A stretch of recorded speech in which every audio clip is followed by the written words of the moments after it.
అదే RTV app వార్తల్ని క్షణాల్లో చదివే అవకాశం ఉంటుంది. ఒక న్యూస్ పేపర్, ఒక టెలివిజన్ ఛానల్ మీ చేతుల్లో ఎప్పుడూ ఉంటాయి. కూటమి ప్రభుత్వం అధికారంలోకి వచ్చాక చెత్త మీద పన్ను వసూలు చేయము అనేది మన కూటమి వాగ్దానము, ప్రభుత్వం యొక్క వాగ్దానం ఎలక్షన్ ముందు. ఆ విధంగా ప్రభుత్వం అధికారంలోకి రాగానే ఏ విధమైన జీవో ఇవ్వకున్నా కూడా ఎక్కడా కూడా చెత్తకు డబ్బులు కలెక్ట్ చేసుకోవట్లేదు ప్రజల సౌకర్యార్థం. కానీ ఈ మధ్య 20 రోజుల నుంచి ఒక సమస్య మా దృష్టికి వచ్చింది.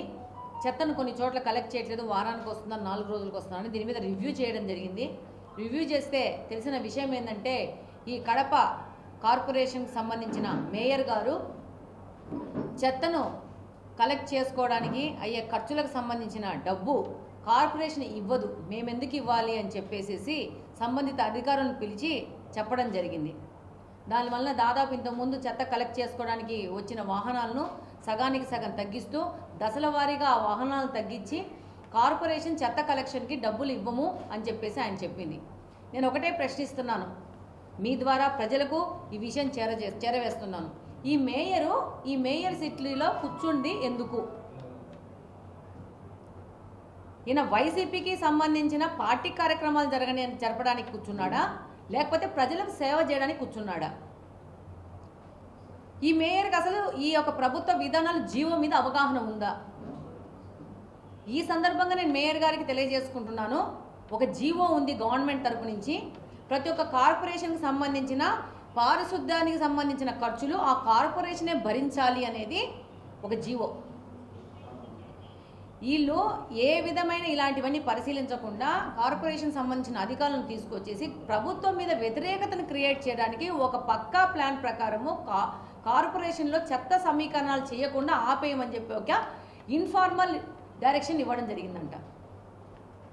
మేము ఈ రివ్యూలో చెప్తే అధికారులు మాకు చెప్పిన విషయము, దాదాపు నేను పిలిచిన రోజు కూడా 20 వాహనాలను తగ్గించండి, అట్లా దశల వారీగా తగ్గించేసేసి కొత్త కడప నగరాన్ని చెత్తమయం చేయాలనుకుంటున్నారు. ఆయన ఒక బాధ్యతాయుతమైన మేయర్ పదవిలో ఉన్నాడు. ఆయనకు ఈ మేయర్ పదవిలో కూర్చోబెట్టినందుకు చేయవలసిన డ్యూటీలు ఆయన చెయ్యాల.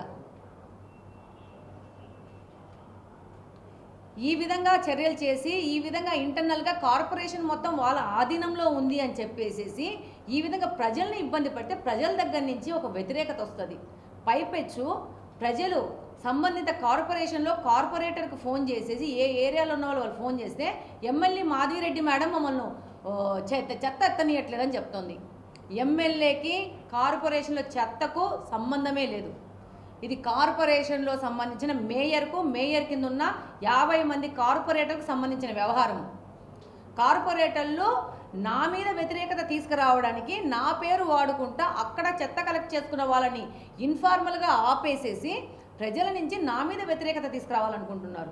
ఈ సందర్భంగా ప్రజలకు కూడా నేను తెలియజేసుకుంటున్నాను, ఇది మేయర్ కింద ఉన్న 50 మంది కార్పొరేటర్ల యొక్క పక్కా ప్లాన్. ఎక్కడ చెత్త కలెక్ట్ చేయకుండా ఆ చెత్త కలెక్ట్ చేసే బాధ్యత ఆ సంబంధిత డివిజన్కి సంబంధించిన కార్పొరేటర్ది. మరిన్ని వీడియోస్ కోసం ఛానల్ ని సబ్స్క్రైబ్ చేయండి, లేటెస్ట్ అప్డేట్స్ కోసం వాట్సాప్ ఛానల్ ని ఫాలో చేయండి అండ్ లింక్ డిస్క్రిప్షన్ లో ఉంది.